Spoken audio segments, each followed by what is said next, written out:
Bismillahirrahmanirrahim. Assalamu alaikum everyone. Today we are going to conduct our lecture number 17, and in this lecture we are going to discuss delay calculations. So let's start our topic. To exactly explain what is delay calculation, how it is performed, we need an example. So let's write a code. Okay, let's understand this code which I have written to explain our topic. So uh, let's try run this code from line by line, right? So first of all, this is first line, and it is all about assembler directive. So we have defined an c1 constant value is defined to that constant is 00 hex, and we have used here EQU or equate assembler directive. So in this code, wherever we will use C1, that means we refer to this 00 hex, right? So this is our first line, move literal to working D100. So now we are saving decimal 100 in working register. Then we use this line, move working to file, and here we save uh, whatever the value of working register, which is D100, into the file, and file register address is C1, and C1 refers it is 00 hex. So in file register 00 hex, working register will be stored after the execution of this instruction. Okay, then we introduce a new command which is NOP. NOP command is basically abbreviated for no operation. So in the execution of this instruction, there will be no operation performed inside CPU or inside microprocessor of microcontroller.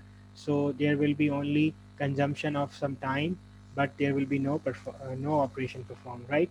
And after that, what we decrement file C11. So file register which is whose address is C1, and what is C1? C1 is 00 hex. So 00 hex, what was earlier set as 100, would become 99 after this decrement instruction. And then we use conditional branch statement, which is B and Z. So it check if it is not 0, then it will jump to this level again. So we will come back, right?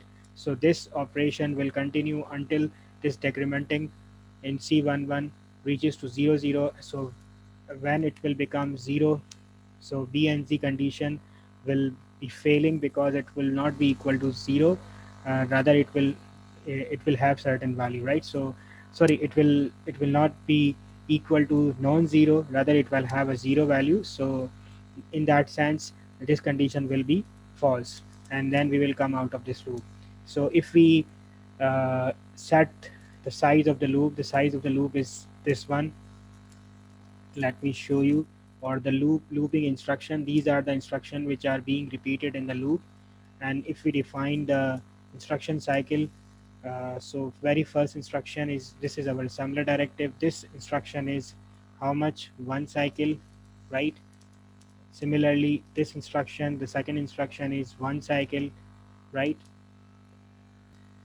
So I have written cycles against each instruction. So first two instructions are one cycle, then no operation and decrement file are again consume only one instruction cycle, but this is conditional branch, so it will be consuming two instruction cycle. So these instruction cycles I have already explained in the tutorial of instruction cycle. If you have any confusion, please go and watch that tutorial so that that confusion should be clear, right?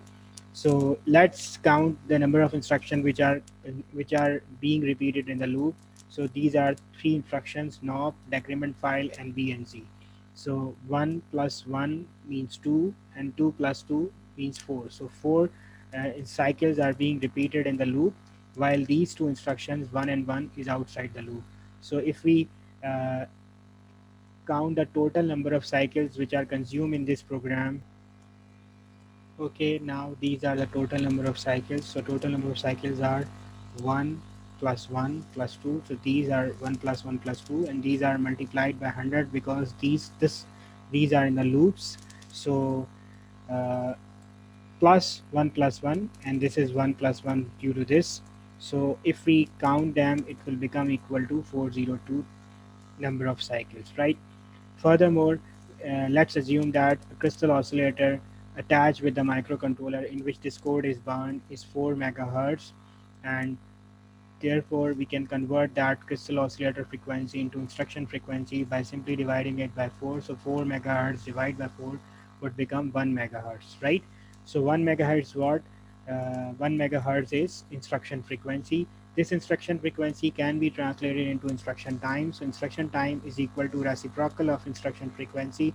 So if we divide by 1 over 1 megahertz, it will become 1 microsecond. So instruction time which is taken by or time taken by one instruction is equal to 1 microsecond if crystal oscillator is 4 megahertz.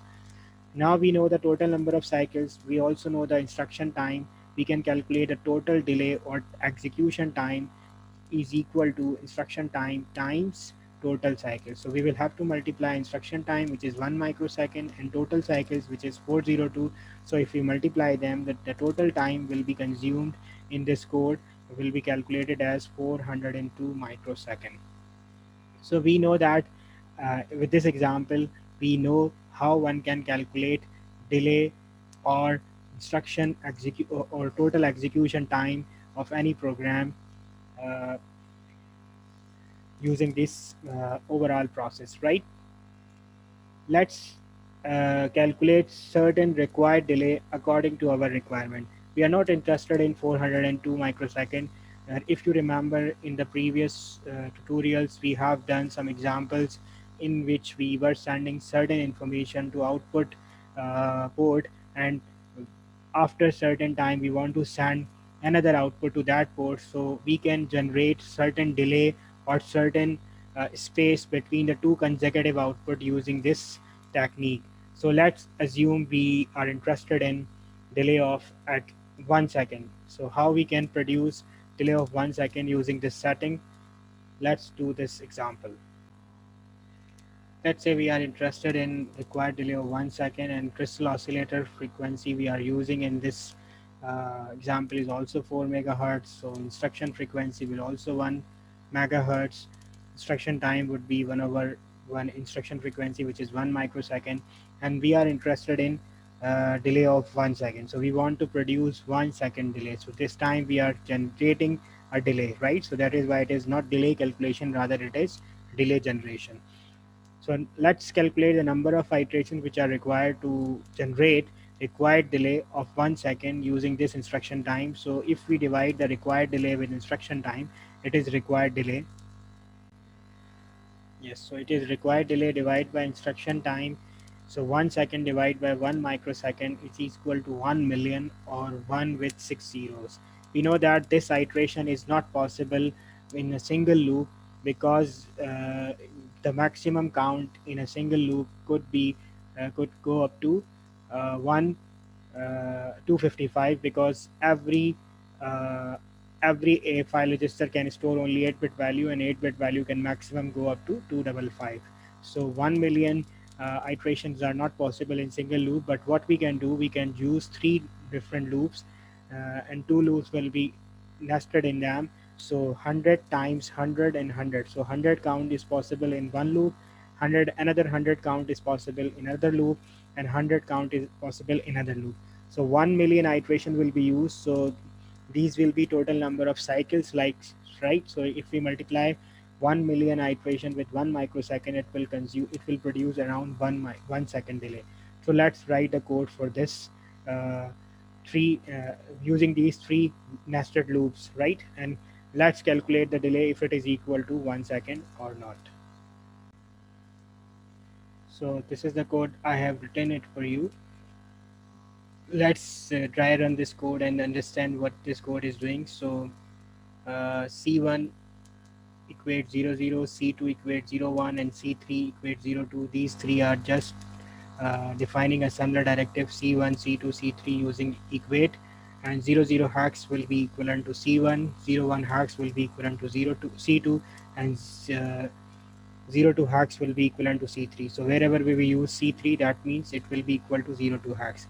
Then what we did, we moved little to working D100. That means this 100 count, which we want to repeat by 100 times and again repeat by 100 times. So we put D 100 into working register. Then we move it to C1, which is the count 1 or location 00. Then we move it the working register to C2, move working file, then C3, right? So uh, at this point, all three counts will be equal to 100, just to set them equal to initial counter, and each counter should be equal to 100. Then what we do, we run this command nop, right? Nop for no operation, it will just consume one instruction cycle, which is equal to 1 microsecond in this case. Then we decrement the C3 because the last value we put is in the C3, so C3 will become 99. Then we check it is equal to 0 or not 0. If it is not 0, we will jump it back to ABC and repeat it. So this loop, this is the inner loop, will complete 100 times, right? And then we will come out of the loop. So when we come out of the loop, what we are doing, we are decrementing C2 by one time. So this loop is already run, I mean the innermost loop is already run 100 times, and then we are decrementing C2 value by 1. Then we check it if this C2 has become 0 or not. If it is not 0, we will repeat this code. That means the C3, which was initialized as 100, and it has become 0 one time in this inner loop, so it will be reinitialized equal to 100, and then we will repeat this in 100 times code again. So again we will come out of the loop, and then we make this C2 equal to 98 because we are decrementing it, and then we again again go to JKL, and then we repeat this code again 100 times. So every iteration of this middle loop, repeating this loop 100 times. So if this loop is completed 100 times, that means 100 times the innermost loop, or the third loop, would have run about 100 times in each iteration. So that means what we have done, we have repeat inner loop 100 times in every iteration of middle loop, and middle loop has run about 100 times. And the same logic is applied, that then these two loops are multiplied or run by 100 times in the outer loop, which is initialized using C1, right? So in this way, this instruction, which is NOP, is almost running by 1 million time, because there are three loops which are working. I have also highlighted for you. This is the inner loop, this is the second loop, and this is the outermost loop, right? So about 1 million time, this NOP instructions will already be executed while this complete program is going to execute. So that means uh, our almost delay should be at least 1 second, because 1 million time this instruction, which is having instruction time 1 microsecond. So if we multiply 1 microsecond with 100 million, sorry, 1 million, it will become equal to 1 second. So this is the uh, approximate delay, or you can say the minimum delay that we will have here in this code. But let's calculate the actual delay which is being consumed, or which is being produced by this program. So uh, let's assemble the number of cycles to each instruction, and then calculate how many cycles are uh, actually being used in this code, right? So let's assign number of cycles to each instruction. Okay, what I've done, I've just assigned the instruction to the instruction cycle. So this move little to working D100 is consumed in one instruction cycle. So I've written one here, then one to this instruction, one to this instruction, one to this instruction. One instruction is consumed in one instruction cycle of NOP, right? One instruction cycle is consumed in decrement, but two instructions cycles will be consumed in B and Z, which is conditional branch, then one to decrement file, then two to B and C, then one to decrement file, and then two to B and C. So in this way, we have assigned these instructions. So let's calculate the number of cycles first of all for the inner loop. So 1 is equal to 1, sorry, NOP is equal to 1 instruction cycle, decrement is equal to 1 instruction cycle, and B and C is equal to 2. So 1 plus 1 plus 2. So these will be repeated by 100 times. So inner loop is having around 400 cycles, right?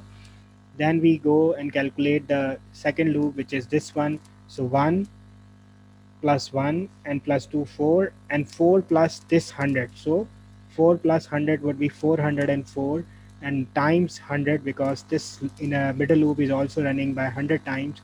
So it will become 40400 cycles, right? And if in the similar way we calculate the instruction cycle for the outermost loop, which is this one, right? Then we go to 1 and then to 4, and this inner loop is running about 40400 times, so it will be equal to around uh, 40400 plus 1 plus 1 and times 100, so it will become 4040400 times, right? It's a very big number. So these are the number of instruction cycle which will be consumed in the outermost loop. Furthermore, this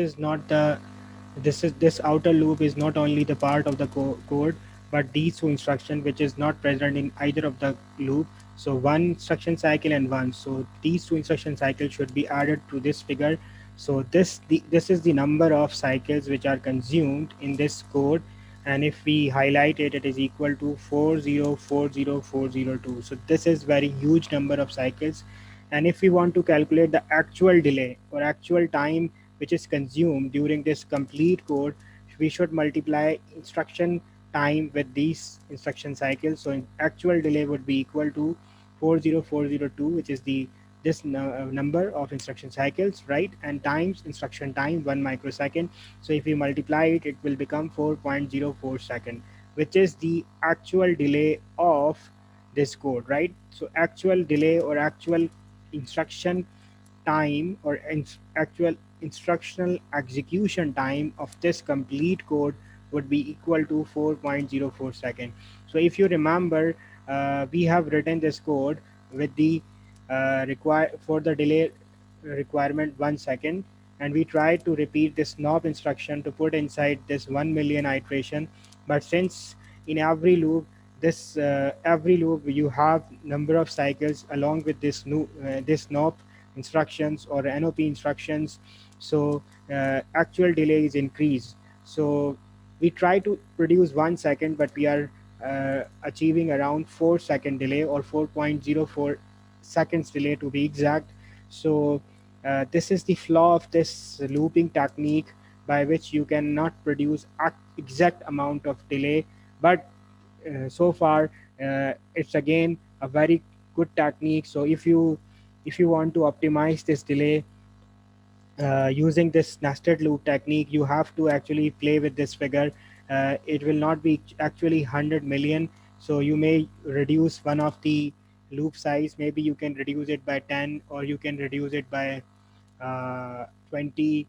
So you will actually calculate the 1 second delay with this program, right? And you can practice this and experience it or observe this actual delay in Proteus environment.